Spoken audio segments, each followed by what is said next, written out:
శ్రియకాంతాయ కళ్యాణ నిధయే నిధయేర్తినాం శ్రీ వెంకట నివాసాయ శ్రీనివాసాయ మంగళం.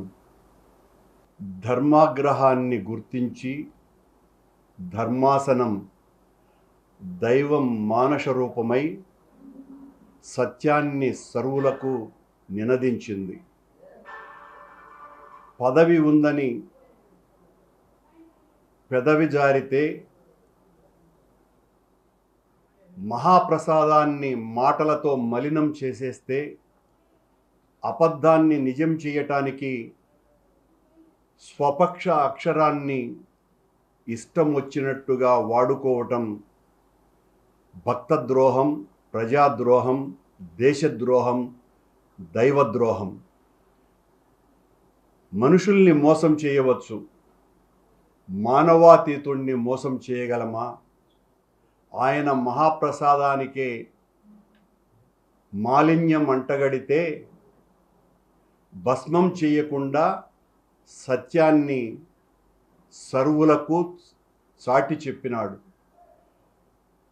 ఈ రోజున లడ్డూ ప్రసాదం విషయంలో జరిగినటువంటి దుర్మార్గపు ప్రచారం ఎంత దారుణంగా మొత్తం ప్రపంచాన్నంతా కలచివేసిందో, ఈ రోజున ఒక భయానకమైనటువంటి వాతావరణం హిందూ సమాజాన్ని హింసకు గురి చేసిందో, దాన్నంతా కూడా భగవంతుడు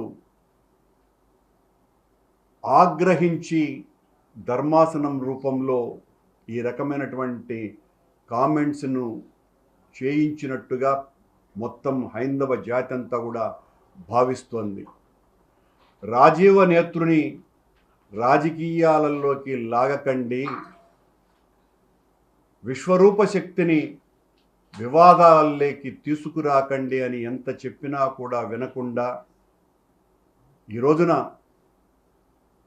ఇంత అన్యాయానికి ఒడిగట్టినటువంటి ప్రభుత్వం, సాక్షాత్తు ఒక ముఖ్యమంత్రిగా ఉండి ఈ రకంగా అనరానటువంటి మాటల్ని మాట్లాడి ఓ నాటు సారాయి తాగినటువంటి వ్యక్తి నడి రోడ్డుల్లో ప్రేలాపనలు చేసే విధంగా సాక్షాత్తు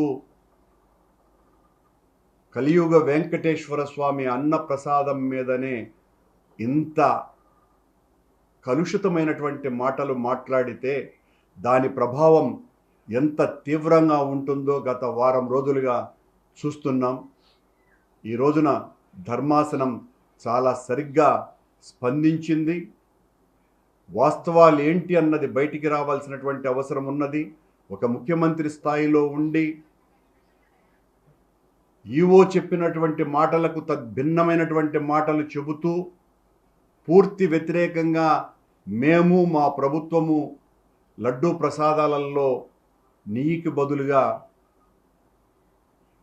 జంతువుల కొవ్వును వాడాము అనే ప్రకటన చేసిన తర్వాత ఆయన నియమించినటువంటి సిట్ ద్వారా వచ్చేటువంటి నివేదిక ఏ రకంగా ఉంటుంది?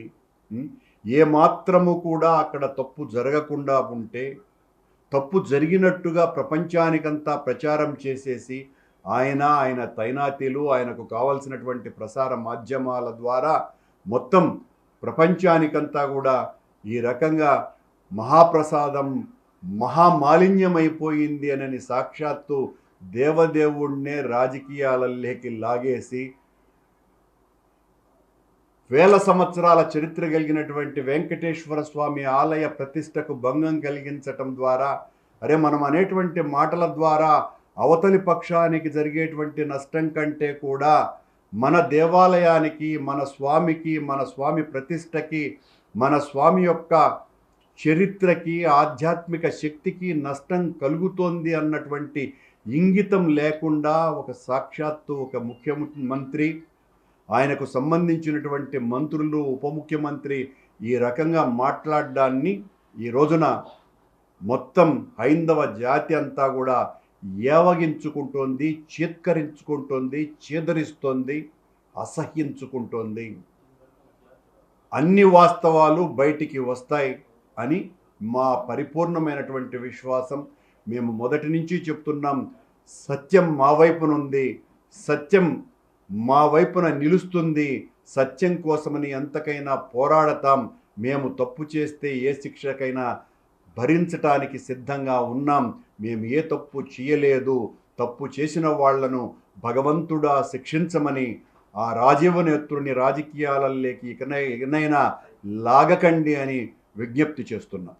అంటే ఒక రాజ్యాంగబద్ధమైన పదవిలో ఉన్నటువంటి వ్యక్తి ఇలాంటి అనుచిత వ్యాఖ్యలు చేయకూడదని ఈరోజు సుప్రీంకోర్టే ఈరోజు మందలించడం దీన్ని ఏ విధంగా చూడాలి? ఆ విషయాన్నే నేను ప్రస్తావించింది. రాజ్యాంగ పదవిలో ఉన్నటువంటి వ్యక్తి తనే ఇంత పచ్చి అబద్ధాలు చెప్పటం అన్నది, ఏ రకమైనటువంటి విచారణ చేయించకుండా, ఆ విచారణ నివేదికలు రాకుండా, ఎఫ్ఐఆర్ నమోదు చేయకుండా, ఆయనే ముందే నెయ్యిలో లడ్డూలో నెయ్యికి బదులుగా జంతువుల కొవ్వు కలిపారు అని ప్రకటించటాన్ని సుప్రీంకోర్టు చాలా తీవ్రంగా ఆక్షేపించటం నిజంగా కూడా దైవమే పలికించినటువంటి ఒక గొప్ప నిర్ణయంగా మేము భావిస్తున్నాం.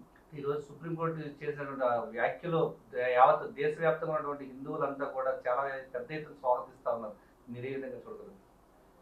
నిజం నిగ్గుదేసి నిలుస్తుంది, నిజం ఎప్పటికీ గెలుస్తుంది. తప్పు చేయనటువంటి వాళ్ళు ధైర్యంగా నిలబడతారు. తప్పు చేయలేదు కాబట్టే మేమంత ధైర్యంగా ప్రమాణాలు చేయటానికి కూడా సిద్ధపడి ప్రమాణాలు చేసినాం. అబద్ధం తొందరగా బయటికి వస్తుంది. అబద్ధాన్ని నిజం చేయటానికి చంద్రబాబు లాంటి వ్యక్తులు ఎంతకైనా కూడా దిగజారి తమ ప్రసార మాధ్యమాల ద్వారా ప్రజల్ని ఒప్పించేటువంటి ప్రయత్నం చేస్తారు. ఎంత చేసినా కూడా నిజం బయటికి రాకుండా పోదు. అదే ఇప్పుడు వస్తుంది.